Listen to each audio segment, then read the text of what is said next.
Hello భయ్య, ఈరోజైతే నేను 1 అవర్ బ్యాక్ చావా మూవీకి అయితే వెళ్ళాను. ఛత్రపతి శివాజీ మహారాజ్ అయితే బయోపిక్ తీశారు.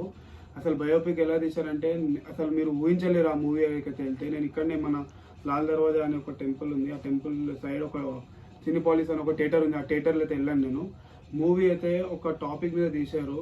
ఆ టైంలో మొఘల్ సర్కార్స్ ఎట్లనైతే ఉన్నారో దాన్ని మొత్తం బయోపిక్ తీశారు. శివాజీ మహారాజ్ ఆ టైంలో ఎలానైతే ఉన్నారు, ఎలాగైతే సర్వైవ్ చేశారు, ఎలాగైతే మొత్తం పబ్లిక్ అయితే ఏదైతే మొత్తం ఆయన హెల్ప్ అయితే చేశారో, హెల్పింగ్ చేశారో నెక్స్ట్ లెవెల్ ఉండే. ఆయన అయితే కొన్ని వర్డ్స్ ఉన్నాయి అందులో, మొత్తం బూస్ బంప్స్ వస్తాయి అందరికి. కొన్ని క్లిప్స్ నేను పెడతాను, మీరు చూడండి. ఫస్ట్ హాఫ్ అయితే అదిరిపోయింది. సెకండ్ హాఫ్లో అయితే నెక్స్ట్ లెవెల్ ఉంది. మీరు అసలు ఊహించలేరు. కొన్ని పార్ట్స్లోనైతే మీరు ఏడ్స్తారు మీరు, ఎందుకంటే అట్లా తీశారు మొత్తం మూవీ బయోపిక్ అయితే.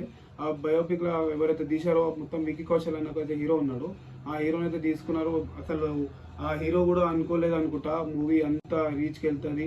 ఇంకోటి హీరో కూడా అసలు ఆ క్యారెక్టర్ ఎలా తీసుకున్నాడో మళ్ళీ తెలియదు.